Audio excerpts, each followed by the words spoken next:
Hey dudes, and welcome back to the Bantz. As always, I am your host, the Bantz.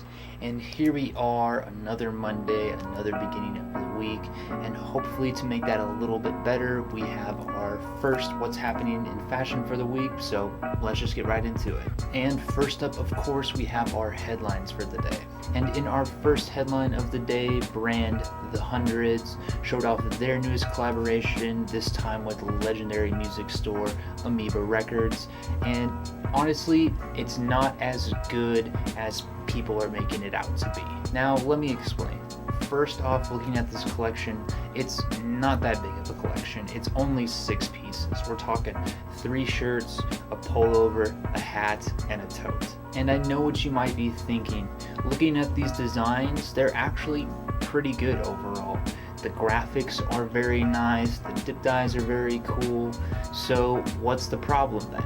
Well, the problem is that even though this graphic is pretty cool, it actually already exists. Yes, if you go over to Amoeba Music's website, they have a whole slew of t-shirts you can buy with this graphic in many more different colorways, and the average shirt is $16. Yes, that's right. Unless you're specifically a fan of the dip dye here, buying these pieces just means that you're willing to pay 2.5 times regular retail price for the Hundreds brand name. Now, what kind of bullshit is that? So if you do happen to be a fan of Amoeba and didn't know about the merch on their website, I'd go check that out and definitely steer very clear of everything in this collection here. Rhymes completely unintentional, I swear to God. Alright, and now moving on into our second headline of the day. Well, there actually isn't one. Unfortunately, there just wasn't any good fashion headlines in the last week. Good news though is that means we get to focus a lot more on fashion lookbooks today. But even with that said, first up, let's go through our art stories for the day. And first up, artist Raymond Lemstra showed off some of his newest pieces from his current exhibit going on in Seoul, Korea, and really fantastic works here. If you liked the other 2 artists we talked about in our previous whiffs last week that use geometric patterns and polygonal shapes to make their paintings, definitely check out Raymond's take on the concepts here. Really cool stuff. Then legendary Japanese artist Keiichi Tanaami showed off some of his newest work from his current exhibit going on in China, and just really mind-blowing stuff here. If you're a fan of the abstract, the surreal, the psychedelic, definitely check out some of his stuff. He really is one of the masters of this category. And lastly, Finnish graffiti artist Eggs just won the Posty Limited Art Promotion Award, which basically means he gets a little sum of money, but more importantly, gets some of his works put out on stamps for the public this year. And really congrats to Eggs here. Obviously really talented artist, really talented writer, and even more so than that, being able to see a graffiti artist's work on a postal stamp is really just cool overall, and nice to see how far the art form has come. Okay, now moving back into our fashion section for the day. First up, brand Wacko Maria showed off their Spring/Summer 2018 lookbook, and although a small collection, still a very solid collection overall. Although Wacko Maria is definitely more well known for their larger, more in-depth lookbooks, we don't really see that here. Instead, we see more of a quality over quantity in this lookbook instead. The pants, although not necessarily anything special, still look like they have a lot of quality in them and really do match the outfits here nicely. The shirts here, the graphics on them specifically, really detailed, really in-depth, and really what I expect out of Wacko Maria nowadays. And last but not least, the embroideries on these jackets here, absolutely phenomenal. And as if the embroidery on these souvenir jackets wasn't enough by itself, the fact that they're also reversible, just truly incredible pieces. If you find yourself even being the slightest fan of streetwear, and especially Japanese streetwear, definitely take a look at this collection. It is a little bit on the expensive side, but totally worth the price in my opinion. Then brand Clothsurgeon showed off their newest collection titled Twin Set, and really just another great lookbook overall. For those of you who've come to know the brand by now, know that this collection, although not by any means a groundbreaking one, is still very solid and in line with many things Clothsurgeon has done in the past. We see many similar contemporary motifs returning here, as well as some nice patchwork, which of course the Clothsurgeon is known for. We also see a very nice variety of colors and textures and materials and fabrics, which they always seem to do well. And of course, what would a Clothsurgeon lookbook be without at least a little bit of techwear, and in this case, a nice amount of hybrid techwear as well. So as I said before, if you are a fan of the brand, or maybe you're just looking for some nice new contemporary wear to get into, or even if you're just a fan of design in general, definitely check out this collection. Really worth looking into. Then brand FTP, Fuck the Population, showed off their Spring Summer 2018 lookbook, and unfortunately it just kind of feels mediocre. Now, I really don't have any biases for or against FTP. I mean, when it comes down to it, seeing a young brand, a young designer try to tap that old kind of 90s-esque streetwear vibe and do so well with it and become so popular with it, why would I ever really have a problem with that? But even with that said, as I look through this collection here, it just feels really underwhelming. Yes, there is a lot of nice variety in this collection, a lot of different pieces, a lot of different graphics, a lot of different ideas. The best of which, in my opinion, being those God bless America jackets. But unfortunately, what I see here a lot in this collection, and what I've even seen a little bit in past collections by FTP, is the same problem that so many young designers fall into nowadays, and that's copying one another. It should really come as a surprise to nobody that FTP has always been trying to pull in some of the Supreme crowd,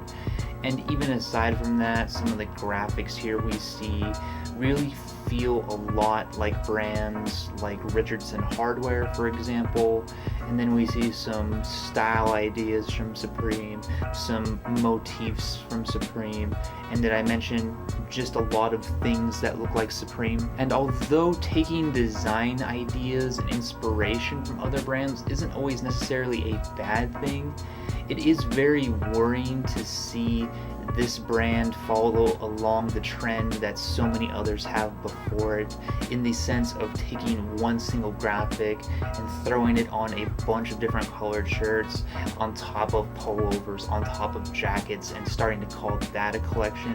Really, I guess what I'm trying to say is we don't need another lazy New York-esque streetwear brand out there. FTP has actually put out some decent pieces and collections in the past, and I'd really like to see the brand do well in the future. But if they continue to do things like this and kind of take inspiration too heavily from some other brands, then unfortunately it's only going to be downhill from here. Then French brand PS Unique showed off their Spring Summer 2018 lookbook, and it definitely had some inspirational moments. Now, I do have to say up front, when it comes to this collection, I'm not really the biggest fan of it. I'm not a big fan of the style, I'm not a big fan of the colors, I'm not a big fan of the materials, and I'm really not a big fan of the silhouettes either. But what I really do like is some of the aesthetics and details they try and pull off in this collection. We see some very interesting zipper elements here, as well as some very nice button elements, some very interesting pockets as well as their placement, and even some very inspirational lapel designs on a couple of these pieces. And although personally I wouldn't wear a lot of these pieces, and I don't really consider this collection to be one of the better contemporary lookbooks I've seen in a while, even so, if you do find yourself a fan of any type of fashion design, but definitely a little bit more on the intricate side, I would definitely look into this. There are some very cool ideas in here. And lastly, Y3 showed off their Fall/Winter 2018 lookbook, and overall, I did enjoy it. When it comes to Y3, nowadays I'm pretty much on the fence with the brand, mainly because over the last couple years they've taken some style choices, some design choices, and even some color choices that I really feel just don't agree with the brand's aesthetic overall. And although yes, we do still see some of that here, I think the majority of the collection still does make up for it. It seems like every Y3 collection nowadays needs one color that pops out, and unfortunately they chose this really ghastly yellow here. But even aside from that, they chose to use a couple other but much more toned down colors in this collection, and for once I really found myself enjoying Y3 that wasn't just black and white. Aside from this, we do see some very nice layering, some very nice style elements, and of course some very nice tech elements as well. And although not a fan of most of them, I do have to say specifically the black and white sneakers here, probably some of the best I've seen in really many years. So if you are a fan of tech wear, or maybe a little bit more high-end athleisure wear, and we're looking at getting maybe some more toned down colors into your collection, I would definitely check this out. Definitely some cool pieces in here. Alright, and lastly, let's move on to our articles for the day. And first up, The Guardian put out a very in-depth article on the rise of subscriptions shopping. Basically, those boxes you can get in the mail that you pay for every month that already have chosen outfits, chosen clothes in them. And they go over a lot of different pros and cons here, a lot of different variety from apparel to jewelry, and they even talk to a couple different people to get some more opinions on it. And if you've always been more interested in learning a little bit more about these subscription services, then this is definitely worth a read. Then Hypebeast sat down with designer Francesco Ragazzi, most well known for the brand Palm Angeles. So if you're interested in learning a little bit more about that brand, or maybe his style, ideas, and design process, I'd definitely check this out. And lastly, Vogue sat down for an interview and photo op with legendary artist Pharrell Williams, talking about his band, his style choices, and a lot of things in that realm. So if you're interested in learning a little bit more about him as they pick his brain, definitely give this a look too. Alright guys, and with that we've reached the end of our first word for the week. I hope you guys have enjoyed, and if you wanted to read any of the articles I talked about today or see any photos I wasn't able to include, as always I've linked everything in the description down below. And if you are new to the channel, then welcome. We do these What's Happening in Fashion videos twice a week, every Monday and Friday, plus an occasional other video that we can, if we have time, put in here and there. So if you are a fan and want to see more, feel free to subscribe. Otherwise, if you just have any questions or comments or concerns, or even just want to talk fashion in general, feel free to hit me up in the comments down below. I am always willing to talk fashion. And thank you guys as always for watching these videos and supporting my content. I hope you have a wonderful couple of days until I see you next, and as always, until next time.